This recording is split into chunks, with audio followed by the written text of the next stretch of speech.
Muchas gracias por continuar en A Partir de Ahora. Estamos conversando con Manuel Crespo, dirigente del PLD y precandidato presidencial. Una vez que ustedes tienen en su equipo organizado todo esto, esa lista de personas, saben dónde están, dónde votan, ¿cuál es el trabajo de seguimiento que se les da? Porque el votante, como dicen los economistas con el mercado no es de nadie. Así es. Alguien puede desearlo y hasta conquistar un mercado, en este caso un mercado electoral, pero puede venir otro y persuadir a esos votantes y llevárselos. ¿Qué hacen ustedes para mantener avivada, vamos a decir, esa lealtad?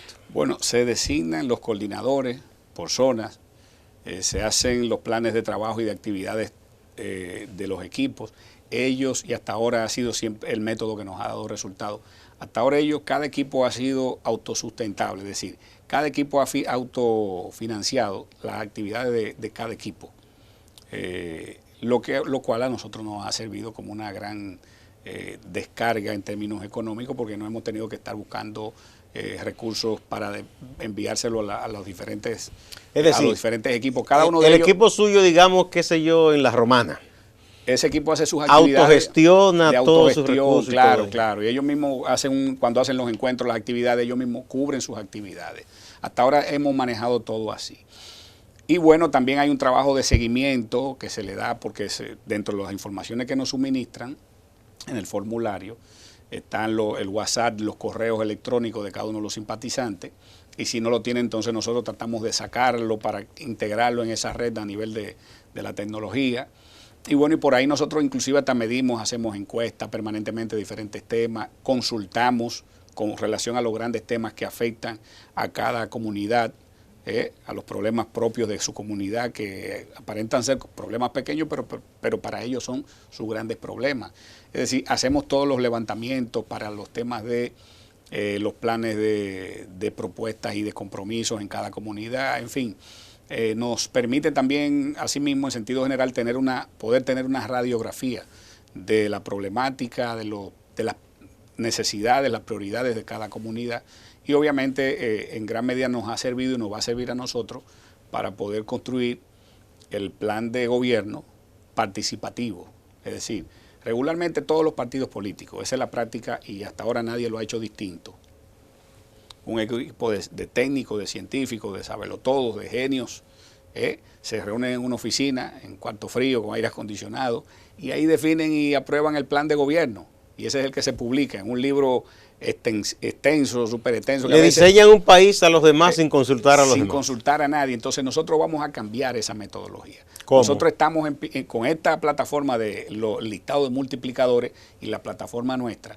También hay una parte que tiene que ver con la consulta para la construcción del programa y de la propuesta de gobierno, tema por tema. Es decir, que la propia gente es que nos va a ir diciendo a nosotros qué es lo que tenemos nosotros que hacer en los próximos años como gobierno en la República Dominicana. Bien. Es un mecanismo novedoso que no se había empleado en ninguno de los partidos políticos, ni siquiera en el Partido de la Liberación Dominicana, de esos niveles de participación y de consulta para la Es un asunto más abierto, más horizontal. Claro. Don Manuel, hay algo. Los partidos todos tienden, en este tipo de contiendas internas, a vivir un enfrentamiento entre grupos. Y en el PLD no es la excepción. Uno ve el grupo que sigue al expresidente Fernández, ellos dicen que van a ganar con el 80%, 75%. Aquí estuvo su compañero de partido, Hanley Otañez, de Santiago. En estos días, Hanley, un hombre muy decente, por cierto. Sí, tremenda, una estrella. Y él decía, no, eso es 75-25 en Santiago. En el resto del país es 70-30, los demás no tienen oportunidad. Entonces, lo mismo dicen los amigos que siguen al grupo de Danilo Medina, aunque todavía no tiene un candidato escogido, pero dicen, no, eso va a ser así, 75-30, 80-20. Entonces, yo veo que hay propuestas como la suya, la de Melanio Paredes, que están luchando también ahí y no son exactamente de esos grupos, o por lo menos no creo que usted pertenezca ni al grupo de Leonel ni de Danilo. No. Hemos estado trabajando. Digamos que ustedes están luchando propio. En esa guerra de manera muy desigual, porque aquellos, por lo que veo, exhiben muchos recursos, tanto los danilistas como los leonelistas. ¿Cómo se hacen ustedes entre esos batallones? Es una tarea titánica. porque evidentemente que meterse en una pelea es como si fuera el pleito de David versus Goliat. Nosotros somos el David. Es verdad que ellos son gigantes, pero son el Goliat. Es decir, su fortaleza o su aparente fortaleza es su gran debilidad. ¿Y por qué? Lo que a ellos les sobra, que a nosotros nos falta, nosotros tenemos elementos que nos sobran, que a ellos, a todos les falta. Bueno, a ellos les sobra muchísimo dinero, porque tienen gente con muchísimo cuarto. Pero en política no todo es el dinero. Bien. ¿Y qué les sobra a ustedes? ¿Qué ustedes pudieran brindarle o darle a ellos? El mejor ejemplo de que no todo es el dinero, y es precisamente en los precandidatos del presidente, que son los que más dinero han derrochado en esta campaña interna. Sin embargo, aparecen detrás todo del último, y el último es uno de ellos. Es decir, ¿qué realidad? Pero explíqueme esa jerigonza, ¿cómo que el último es el primero? Sí, no, que el último es uno de ellos. Ellos aparecen detrás del último y el último es uno de ellos, que con todo el dinero que han derrochado, comprando gente, haciendo hasta lo que, cosas hasta impublicables. Sin embargo, aparecen ellos en todas las encuestas serias, aparecen muy mal valorados, tanto dentro como fuera. Lo que es una prueba fehaciente de que no todo es el dinero. Recordemos, y es un ejemplo que yo le pongo mucho a esos compañeros precisamente del grupo del presidente Danilo Medina, el proceso electoral del año 99-2000. ¿Qué nos decía a nosotros el pueblo dominicano en ese momento? Tú lo recuerdas, que escogiésemos al compañero Jaime David Fernández. Sin embargo, el PLD, que era un partido de cuadros, pero además Danilo Medina, que manejaba todo el gobierno, aunque era el secretario de la presidencia, pero era realmente el que manejaba el gobierno y los gobiernos de ese entonces, bueno, volcó todo el gobierno a su favor y los recursos. Y sin embargo, nosotros elegimos a Danilo, pero nos barrió el electorado, el pueblo nos sacó del poder en el año 2000. Hipólito Mejía ganó prácticamente casi en la primera vuelta. Muy pocos votos le faltaron, tuvimos nosotros hasta que declinar para ir a una segunda vuelta. De modo que además, históricamente, el liderazgo político de la humanidad, y en el caso específico de la República Dominicana, no se ha construido sobre la base de las fortunas económicas. Trujillo, independientemente de... No, pero se robó mucho antes de llegar. Sí, pero lo que quiero decir es que Trujillo es de procedencia muy pobre. Humilde, y fue haciendo diabluras, sí, y acumulando. Pobre. El doctor Balaguer, también de tracción humilde, de un municipio de Santiago, de Navarrete. El profesor Juan Bosch, que ha sido el mayor organizador de los partidos democráticos de este país, el gran organizador, el verdadero padre de la democracia de este país, don Juan, nació en un campo de La Vega, trabajó como dependiente en una de las casas de la familia de los comercios ahí en la avenida Mella, y tuvo hasta que vender de todo para sobrevivir en el exilio. El doctor José Francisco Peña Gómez, que fue el líder de masa más carismático que ha parido la República Dominicana, y el primer líder político internacionalista que le abrió las puertas del mundo y de los grandes centros de toma de decisiones del mundo a la República Dominicana. Nació en una loma, fue recogido en una loma. Y por la familia, muere. Por la familia que lo crió, porque sabemos la historia, sí, del tema ese de la barbarie que hizo Trujillo con los haitianos. Y bueno, Leonel Fernández, de un barrio muy pobre de la capital, de la zona industrial de la Máximo Gómez, ahí de Villajuana, y tuvo hasta que emigrar a Nueva York, como hacen los dominicanos, para poder sobrevivir y subsistir y poder costear sus estudios y avanzar como lo hizo. Pero y el propio Danilo Medina, de un campo recóndito del sur, lejano, agreste, pobre, de San Juan de la Maguana, que todavía sigue siendo una de las 11 provincias más pobres del país, la provincia que más funcionarios influyentes tiene y ha tenido en los 20 años del PLD. Sin embargo, Danilo Medina es de la provincia de San Juan, y de un campo de San Juan, de Arroyo Cano, que todavía hoy está dentro de los campos más pobres de toda la región sur de la República Dominicana. Esa es la historia del liderazgo político. Bueno, eso en cuanto a los liderazgos, don Manuel, pero hay una situación. La política hoy día, más allá de los liderazgos y la impronta de cada liderazgo, si alguno es más carismático, otro es más pragmático, claro, conlleva una logística que es muy costosa, más allá de la campaña, de la propaganda. Claro. El día que usted vaya a someterse al escrutinio de sus conciudadanos, PLDistas o no, el 6 de octubre, habrá gente que querrá ir a votar, pero a esa gente hay que garantizarle por lo menos el transporte.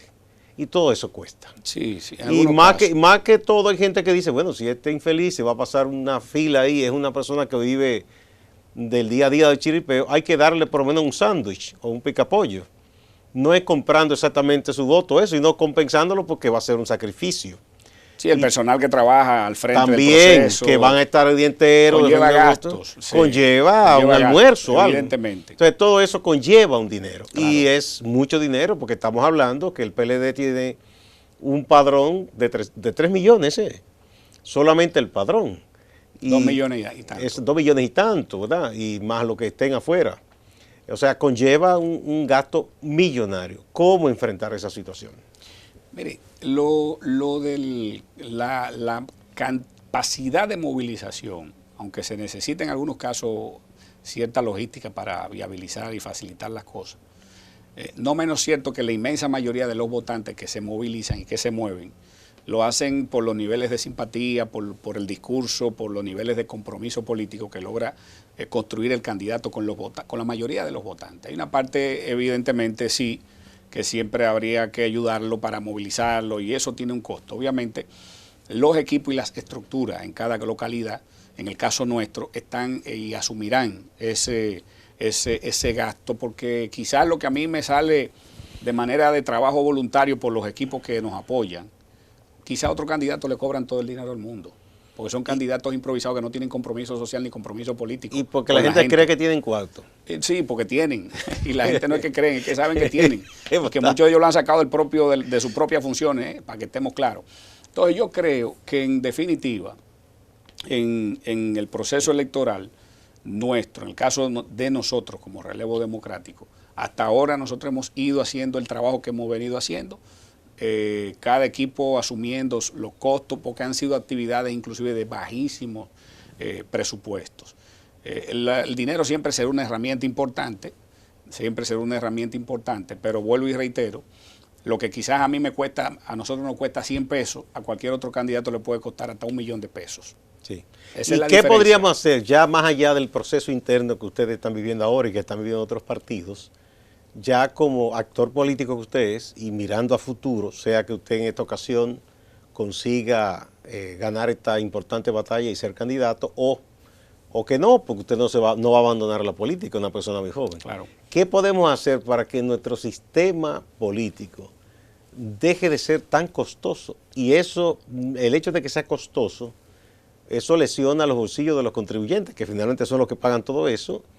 Y además excluye a mucha gente buena que quisiera participar de la política con espíritu democrático, pero que prácticamente ese es el primer impedimento. Porque para constituir un pequeño movimiento son muchísimas trabas en lo económico, en muchas cosas. ¿Qué podemos hacer para que la política sea más incluyente y menos costosa? De entrada yo creo que hay que abrir la dirección de los partidos políticos. Los partidos políticos se han abierto abajo para que la masa entre a votar y a participar. En este caso, en el Partido de la Liberación Dominicana, ya todos los dominicanos que están registrados en el padrón pueden votar para elegir el candidato o los candidatos del PLD. Ahora, no se ha correspondido esa apertura abajo con la apertura arriba en los mecanismos de toma de decisión. Yo creo que tiene que ver con democratizar los mecanismos de toma de decisión. ¿Qué pasos de avance nos alegra a nosotros y nos llena de seguridad de cara al futuro inmediato en la República Dominicana? Que ya tenemos una ley de partidos aprobada, que aunque mutilada en función del proyecto original que sometió la Junta Central Electoral, pero es un escenario mucho más avanzado que el que teníamos anterior. Y que ha sido enmendada por fallos del Tribunal Constitucional. Por fallos de origen, pero que es una ley que nos permite tener un mejor escenario. Pero además, esa ley obliga en un plazo corto a todos los partidos políticos a que tengan que iniciar un proceso de reestructuración y de renovación o de relevo político en las estructuras de dirección. Y le pone y le impondrá plazos a cada una de las direcciones que sean electas, una vez sean electas, donde tendrán que hacer permanentemente procesos internos, democráticos, participativos, para que la gente y las generaciones nuevas puedan asumir y participar en los mecanismos de toma de decisiones. Yo creo que ese es un gran paso. Tenemos que nosotros garantizar, seguir fortaleciendo la ley de partidos políticos en la República Dominicana, presionar para que se implemente a cabalidad la misma ley. Y sobre todo el tema de del régimen de consecuencia. La ley de partidos políticos nuestra también aplica y ordena sanciones puntuales en el caso de la violación de la misma. Es una ley bastante avanzada y yo creo que por ahí es donde nosotros tenemos que iniciar el recorrido, porque eso nos va a permitir llegar a un mejor escenario del punto de vista de los mecanismos de participación, de mayores niveles de inclusión en los procesos democráticos. Yo creo que la República Dominicana, a partir del año 2020, le esperan momentos de grandes avances. Porque si bien es cierto que nos ha costado grandes niveles de sacrificio, ha sido una tarea titánica este trabajo que nosotros hemos emprendido de relevo democrático dentro del PLD, y abogando también para que se lleve a cabo en todo el sistema de partidos políticos de la República Dominicana, no menos cierto que ya eso se inició. En el caso del liderazgo tradicional, el presidente actual, Danilo Medina, no tiene posibilidad de volver a presentarse como candidato presidencial. Si no toma fuerza algo que anda por ahí. Yo creo que no hay condiciones. Vamos a hablar de eso ahorita. La misma razón, exacto. Pero bien, lo que le digo es que no podrá presentarse. Lo que eso implica es que eso también le pone un plazo fatal final en el calendario político de participación o de presentación como candidato al expresidente Leonel Fernández dentro del PLD, que aunque está habilitado, porque la Constitución no se lo prohíbe en esta ocasión, pero podrá tener como su plazo fatal final o el 2024 en caso de que resulte pues electo ahora, o en el 2028 porque podrá reelegirse y la Constitución no se lo prohíbe. Pero si no gana ahora el proceso, conjuntamente con Danilo se va también en este proceso del escenario político ya en los niveles de participación el expresidente Fernández. ¿Pero y por qué? Bueno, porque ya la coyuntura no le va a favorecer. Si no le favorece ahora... Porque legalmente él estaría habilitado, sí, pero por siempre si no llega. Si no le favorece ahora, difícilmente la correlación de fuerza y como ¿usted va piensa que la situación sociedad, política cambiará como para que se renueve es hacia dónde va la sociedad? Hay una masa crítica cada día mucho más grande en la República Dominicana y dentro del sistema de partidos. Y una generación de políticos bien formados, con experiencia, con vocación, que ya entienden que hay que darle paso a esas generaciones nuevas. Y si nos vamos a lo que es el caso del PRM, el que resulte ganador en la interna, el que resulte perdedor en la interna, entre Hipólito y Luis Abinader, se va conjuntamente con Danilo en este proceso. Porque la historia de ese partido no tolera más de 3 procesos participando una figura política. Al tercer proceso lo sacan de circulación. Esa ha sido la historia del PRD, ahora PRM. Tienen esa cultura y no la han cambiado. Pero ¿qué resulta? Se va ahora con Danilo el que no gane en la interna, pero como aparenta todo el escenario que el PLD va a volver a ganar, entonces quiere decir que el que gane en la interna del PRM va a perder en la externa. Y también se va en este proceso. Y ahí entonces en el PRD hay planteado, en el PRM, perdón, hay planteado desde ahora, desde ya y desde este proceso del año 2020, un relevo democrático a lo interno de ese partido y de esa organización política. Bueno, ustedes tienen el PLD pendiente y será después de las elecciones un congreso, ¿verdad? Sería el 9º. Sí. 9º congreso. Donde tendrán que reestructurarse. No, por eso digo, ya hay un mandato de la ley de renovar, por ejemplo, todos los órganos secretario directivos, general, todas esas cosas. Presidente del partido, comité ¿Usted político. piensa que ese grupo que ha estado en el comité político durante tantos años y que fue ratificado en virtud del acuerdo que se hizo en el año 2015, podrá seguir ahí o habrá renovación parcial? ¿Usted piensa que en su totalidad debe ser cambiado el comité político? Que es una especie de consejo de sabios Sanedrín, que yo creo que influye más allá del PLD. En un momento dado parece que tiene más fuerza que el Congreso y que el mismo Consejo de Ministros. Bueno, en el caso de los sabios, en algunos casos ahí está dudoso. ¿Y por qué? Bueno, porque han tomado algunos de esos amigos algunas decisiones que nadie, políticamente nadie ni los novatos en la política la hacen, pero bien. Espérese, vamos a poner un puntito que el director me quiere matar ya. Vamos a una pausa. Cuando bueno, retornemos, entramos en detalle con esa parte no. y hablemos de esa propuesta que anda quemando por debajo para reformar la Constitución. Vamos a la pausa.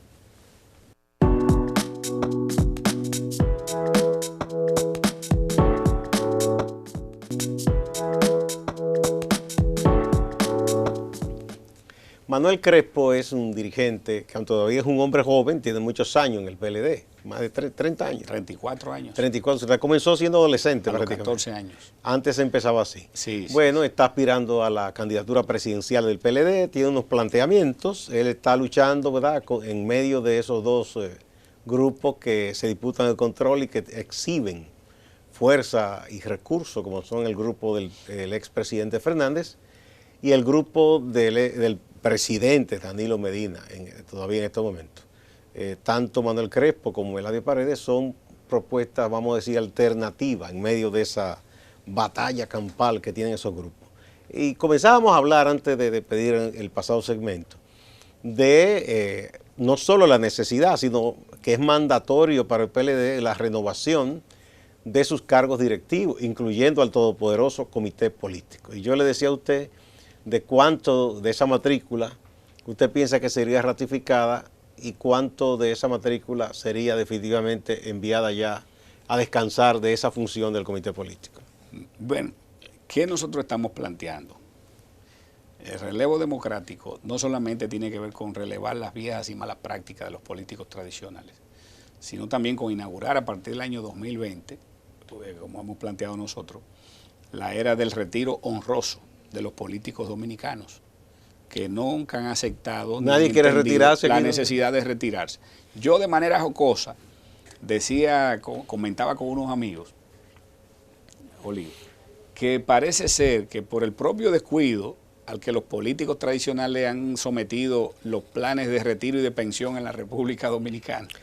Se lo han aplicado yo mismo. Donde después de que una persona se pasa la vida entera trabajando, resulta que ahí es cuando le quitan el seguro. Cuando más lo necesitan. Cuando más lo necesitan. Y que lo que apenas ganan no le dan ni siquiera para pagar los medicamentos ya en la etapa final de su vida. Y yo diría que parece ser que ellos, llevándose de esa tragedia que afecta a los dominicanos que se retiran, parece que por eso le huyen al tema del retiro en la política. Pero de una forma jocosa. Realmente hay que inaugurar, y nosotros estamos asumiendo ese compromiso, a partir del año 2020, de inaugurar la era y la etapa de que los políticos, una vez termine nuestro mandato, pasemos como asesores permanentes del presidente de turno y de los políticos jóvenes que asumen los roles en la vida nacional y en las instituciones del Estado. Y en los partidos. Y eso también. En los partidos quedan como un consejo de experimentado. Exacto. Mira lo que pasa en el Partido Demócrata en Estados Unidos. Claro, claro. Que todos esos expresidentes, ahí ahora está Obama, Clinton, están ahí pensando y ayudando al partido, pero no andan como los jefes. No andan buscando esa cámara todo el tiempo, ¿no? Claro, y pasan a ser miembro de un consejo de asesores permanentes del presidente de la República de turno, independientemente del partido al que pertenezca uno y otro. En este caso, nosotros también estamos planteando que el relevo tendrá que también abordar los procesos internos de los partidos políticos, en el caso nuestro, el de la Liberación Dominicana. Si nos vamos a votos para validar a esos miembros del comité político, difícilmente sobrevivan más de 3 o de 4 miembros de ese comité político. Y tan mal andan. Si es a voto que vamos. ¿Y por qué tienen Si lo sometemos a votación, me refiero. Yo creo que ni 3 ¿Y sobreviven, usted ha pedido si eso? acaso. ¿Usted ha pedido eso entre los PLDistas? El pueblo habla y los compañeros, o sea, realmente,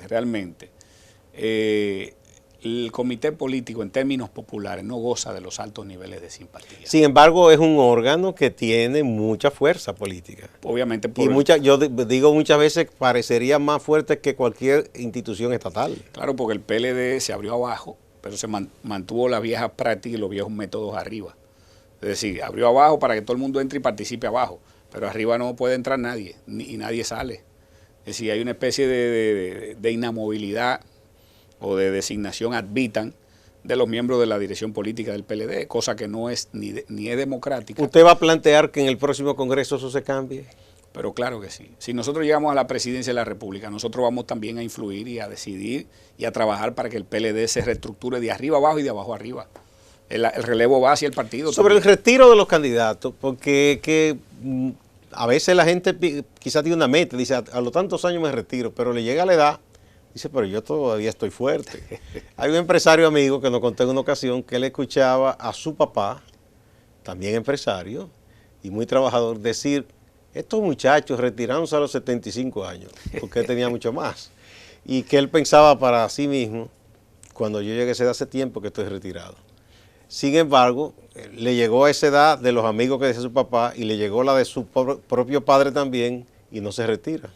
Como Sí, que lo ha pensado dos veces. lo ha pensado dos veces. Mira, hay que verse en el propio espejo de cada quien, pero de lo que se trata es de crear una nueva, de construir una nueva cultura. Ir construyendo una nueva cultura en la República Dominicana y sobre todo en la clase política dominicana. ¿Usted se vislumbra retirado? Bueno, seguiré participando, colaborando, pero cuando yo entienda que ya hice los aportes que tenía que hacer, yo le daré paso a las generaciones nuevas y seguiré colaborando, porque no es que uno se va a ir a su casa a cruzarse No, de yo brazos. entiendo, pero que por Es ejemplo simple- no es lo es mismo asumir un participar. rol más de asesor Exacto. y de colaborador con las generaciones nuevas que asuman, que puedan aprovechar las experiencias ya del paso de los años de los más viejos, para que puedan para que no cometan los mismos errores que quizás cometimos nosotros.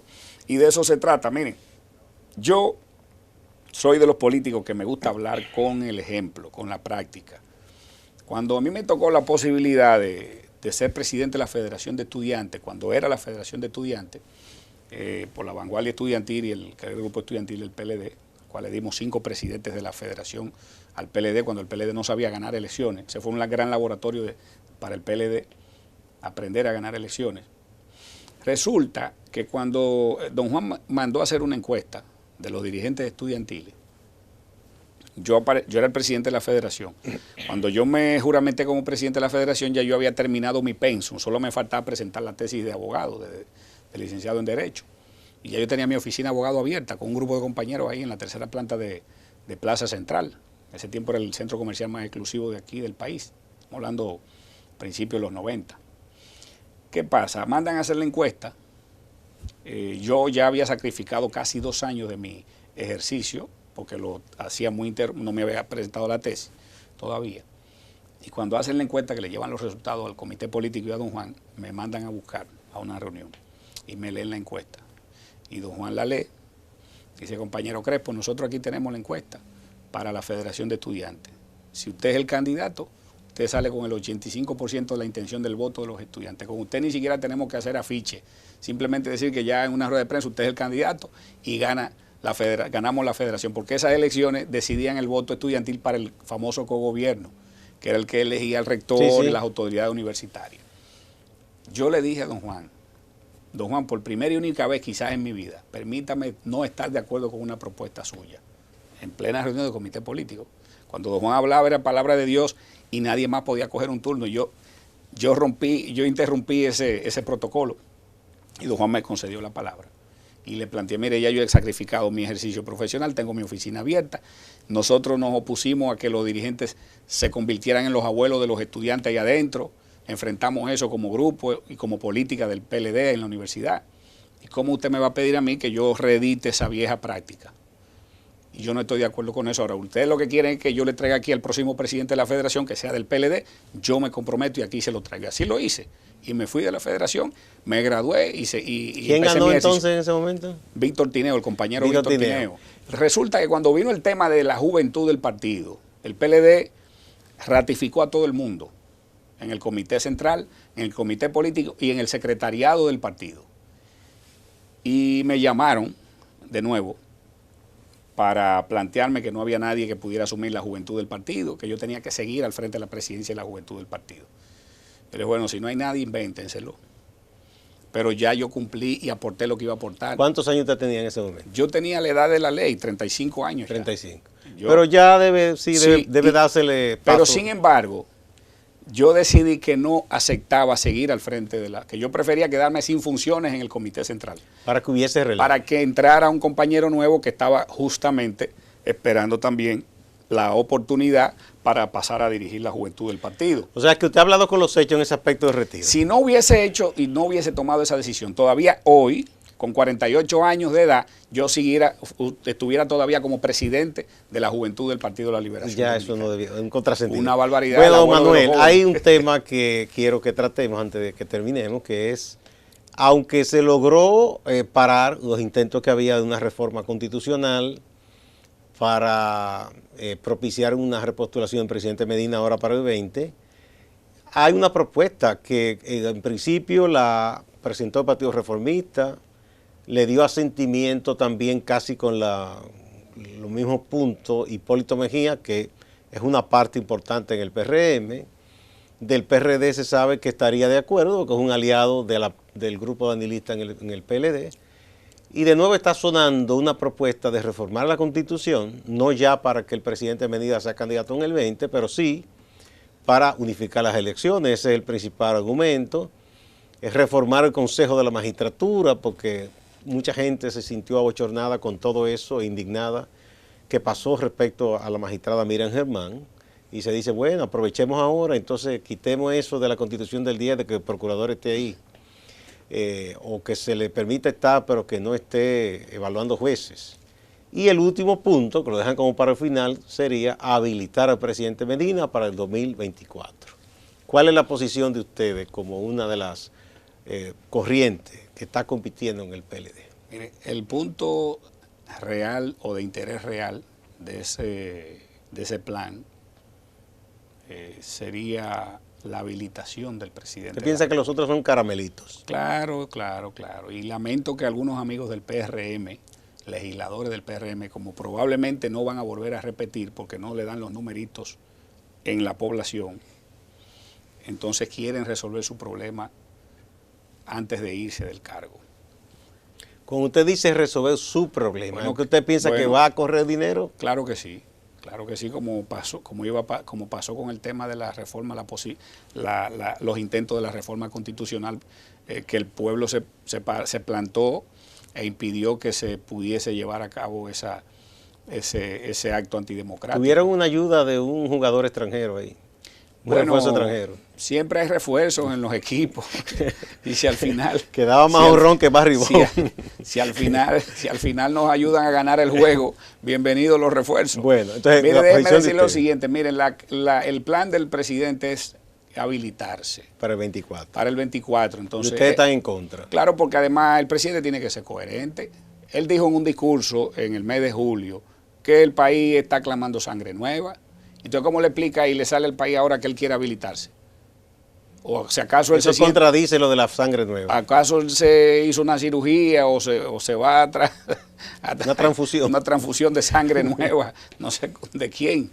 Pero bueno, el presidente tiene que ser coherente. Entonces usted está resueltamente en contra. Nosotros estamos en contra de habilitar al presidente y a cualquier político que ya la Constitución lo haya enviado a su retiro honroso. Aquí hay que inaugurar la etapa del retiro honroso de los políticos. Y el país no puede retroceder.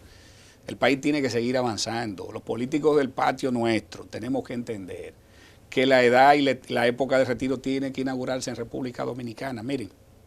Vamos a dejarlo ahí porque el tiempo se nos acabó. Nosotros dígame algo somos abanderados de que no se habilite ningún político que se haya retirado. Y que además, es la gran pregunta, ¿en qué momento se va a convocar una reforma constitucional? ¿En medio de un proceso electoral? Para incidentar el proceso de las elecciones, eso es muy peligroso. Eso es muy peligroso y yo le hago un llamado a los amigos legisladores del PRM que se están tratando de poner de acuerdo en ese jueguito, que desistan de esos planes macabros. Las mismas condiciones que se dieron para que no se reformara la Constitución son las mismas que van a seguir gravitando para que nadie habilite a ningún político que ya la Constitución lo pensionó. Don Manuel Crespo, muchísimas gracias. Gracias. Un placer conversar con usted. Yo creo que sus ideas han estado muy claras. Y a ustedes también, amigas y amigos, no se vayan, que hay más en Acento TV.